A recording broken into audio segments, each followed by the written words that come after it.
Yes. Good morning and God bless you. My name is Alex. You're welcome to Beloved Ones.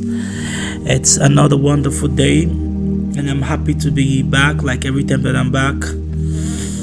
I want to say thank you to all of you that have been following me, sharing, liking, subscribing and commenting. Especially, I appreciate all of you.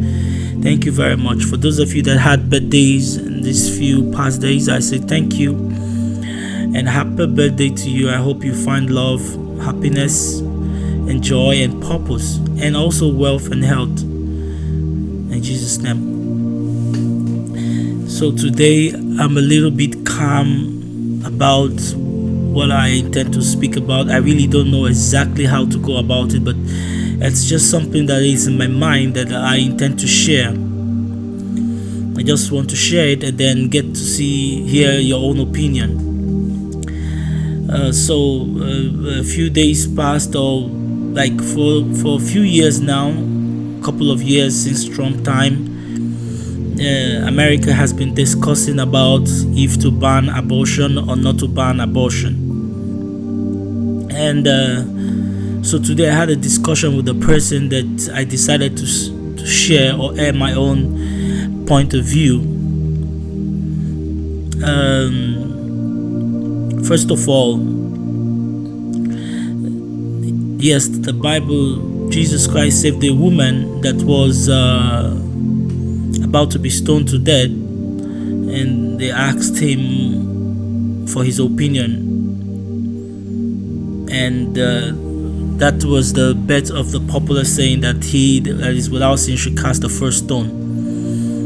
So, and some people actually misuse that quote or that statement by saying that you should not judge anyone. Well, we get judged every day in court. We get judged by censorship. When you say something bad, somebody cuts you off and say this is not good. Though every day we get judged.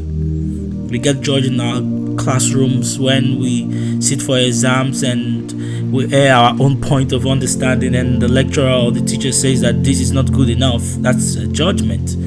So judgment in the level is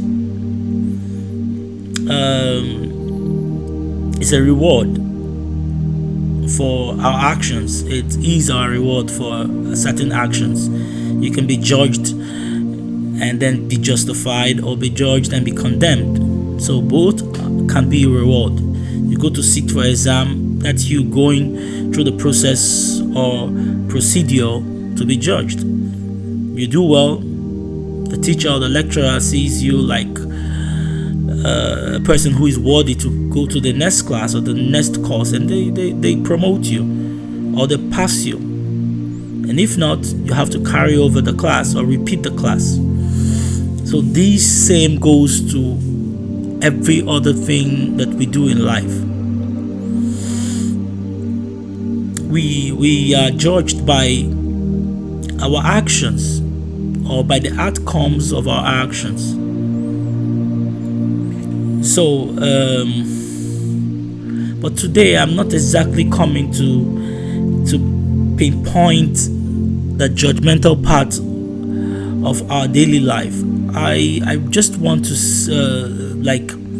I want to talk about the aspect that nobody actually, or we pay less attention to. Fine, I read somewhere that women that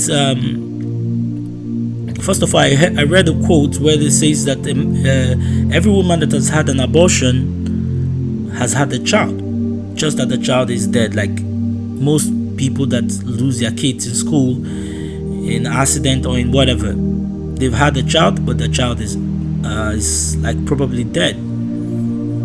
The same goes to a woman that has had an abortion. In your body system, it is marked that you've had a child. And I read somewhere also that most women do not survive the psychological effect of abortion. They somehow don't. Some end up not having kids anymore, not because of the abortion, but because they've had abortion, they will blame their present situation on the abortion. They start to regret, like, if I had known, I wouldn't have done the abortion. And some end up having kids after that. Some end up having bad relationship. And averagely, more than 90%, or about 90% of the women that have done abortion, 10 years later, mostly regret that they did it, because they judged the situation that they were in at that time based on their lack of foresight, or the situation around them. I was talking to my wife today. I was telling her that I know it's difficult for women, that the fact is that they are the one, a man and a woman commits a sin, and the woman is the one to carry the cross of that sin. That's how I see it. And the woman being pregnant out of wedlock, out of extramarital affairs, or whatever, between the man and the woman is the one to carry the cross. That's a big burden on the woman. And especially that, because it's a very big burden, especially because the men are not coming through. America has a kind of a certain way. If you get a woman pregnant, you get to give her child support if she kisses the baby. In some countries, they don't have that in place. They do, but nobody actually really follows it through. But at the end of the day, the woman is the one to bear the whole pain, the bitterness, the stress, even the depression. Some of them fall into depression on the process of surviving the pregnancy and raising the child alone.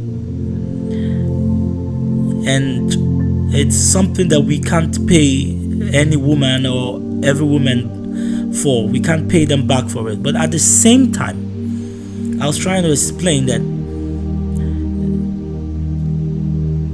having a child, getting pregnant and having a child, it's like getting a visa to travel to a country, or getting married. There is no certainty. You're not sure of what the outcome will be. If you have a visa, you might get to the entrance of the country. You pass through your country, pass through transit, about to get into the entrance into the country at the airport. The immigration officer would send you back, even with your visa. It's allowed by law. You can also get into the country, and we find out that what you were told, or what you read, or what you expected the country to be, is not what it is. In both sense, it could be very bad, or it could be more or better than what you expected. So it's like there is no guarantee of what to expect. You have no place where you can read out or write out or make a complete plan based on facts that this is how my journey will play out. The same also in marriage. You have no idea. Yes, you feel some butterflies. You love the woman now, and she loves you, and you decide to get married to her. And after the marriage, 2 months into your marriage, you start to have problems. And less than 1 year, some people actually even divorce or break up or separate. You never know.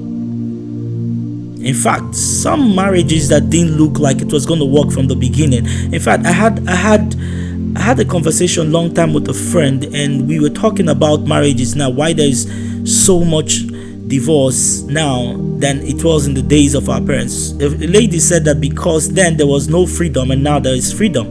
And I said, what exactly is freedom? What exactly is freedom? Freedom for me, my own perspective, is that freedom should be a relief from a blindfold. Like captivity is you being blind. You can be captivated or you can be blindfolded in different forms. Poverty, addiction can blindfold you in different ways that you have no information of escape or enlightenment. But That's where freedom comes. Freedom comes to liberate you, to open your eyes, to give you information. So, but if that freedom becomes detrimental to your well-being, it's not freedom, it's a problem. Let's assume that the lady was right, that now the reason why there's a high rate of divorce is that we have freedom, and women can divorce and men can divorce like this. Our forefathers didn't have freedom. They gave birth to us. They gave birth to the generation that gave birth to the generation that became what we are today. So at the end of the day, they haven't done a very bad job. Maybe our parents or our forefathers didn't know their wives before they got married to them. Maybe my grandfather discussed with his father discussed with his friend, and then they decided, okay, when you have a child, your child will marry, and like it was in the days that you betrothed your child to another family. Maybe, but they gave birth to the generation that gave birth to a generation that gave birth to this one, that has invented great and mighty things that has not been imagined in human thoughts. So they have not done a very bad job. But what do you think this generation will have to offer to the next 5 generations? I don't know. If we can't even figure out marriage very well, I don't know what we can figure out very well. So I had a conversation, and I was like, that the problem is that we are carried away with us regretting our mistake, and instead of us fixing our mistake, we make another mistake.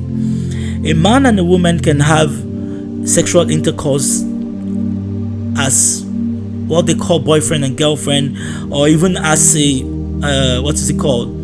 an engaged couple. They are engaged but not married, and somehow the woman gets pregnant, and because they are not exactly ready, they've made a mistake. The woman is pregnant, and instead of them to fix that, they end up committing another blunder, another mistake by aborting the child. And at the end of the day, the woman does not survive from it, and the man probably also does not survive from it, because he doesn't know if he can even have a child again. Apart from the aspect of our mistakes, a pregnancy that has existed is a life that is being taken away without that life's consent. Without that life consent, that's another worse. I guess that's the reason why women and even men don't survive from that abortion when they come to their senses, because you can't take a life and be okay. Even if you're doing it for a job or you're doing it for whatever reason, at one point when you come to your real senses, you can't be okay. Lots of soldiers in America now are dying of PTSD and all kinds of crazy mental disorder because of the people they've killed while carrying out their assignment. So life has power. So taking the life of a child as a baby, it's a sin, it's an offense, it's a crime. I think so. So why I'm making this video is to encourage those that have made the mistake already. Don't go through it. Don't go and have an abortion, because you never know. That child might be the best thing that will ever happen to you in your life.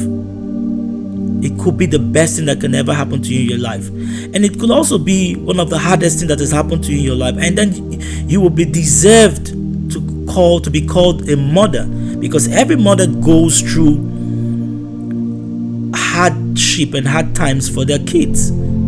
You make sacrifices for your child. In fact, there is no guarantee that you raising a child as an individual, maybe the man that got you pregnant rejected you, that you raising your child as a single person is as worse as raising a child with a man that is living with a woman in a house where there is no love. The child will still end up coming out negative.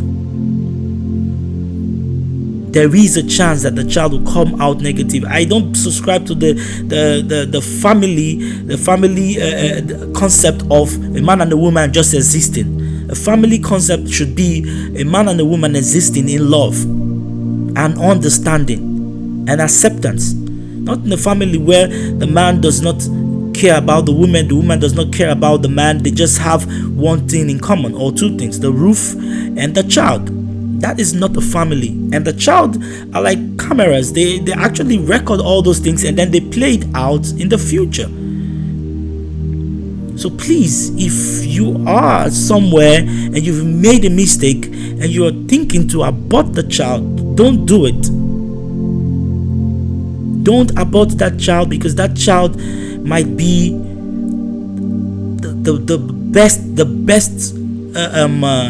the best decision you've ever made in your life.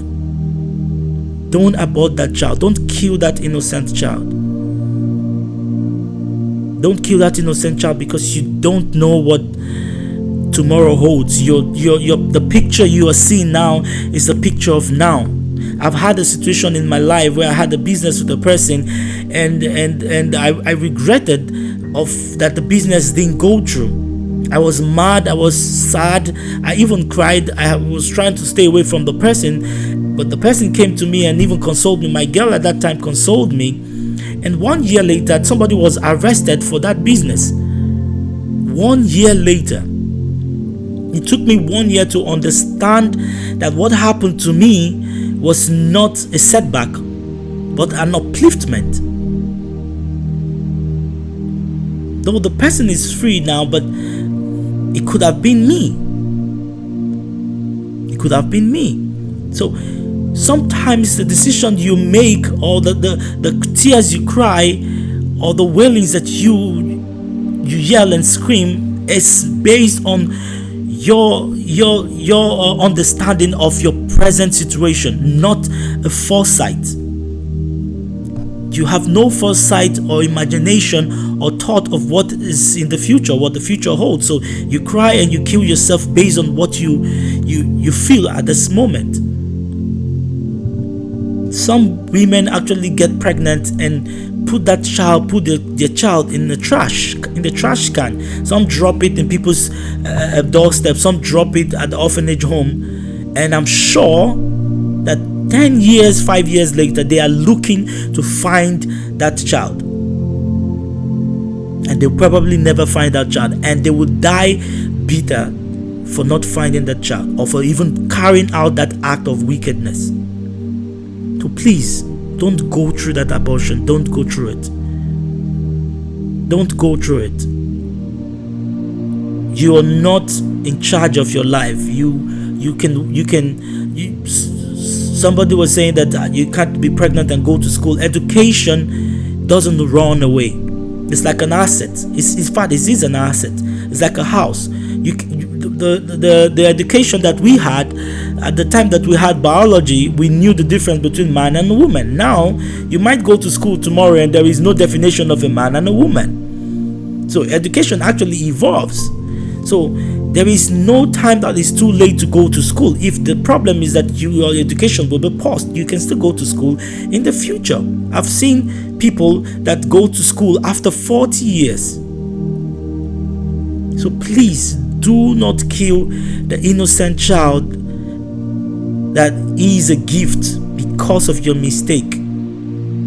Don't make a more bitter and worse mistake than what you've done already, that one you've made already.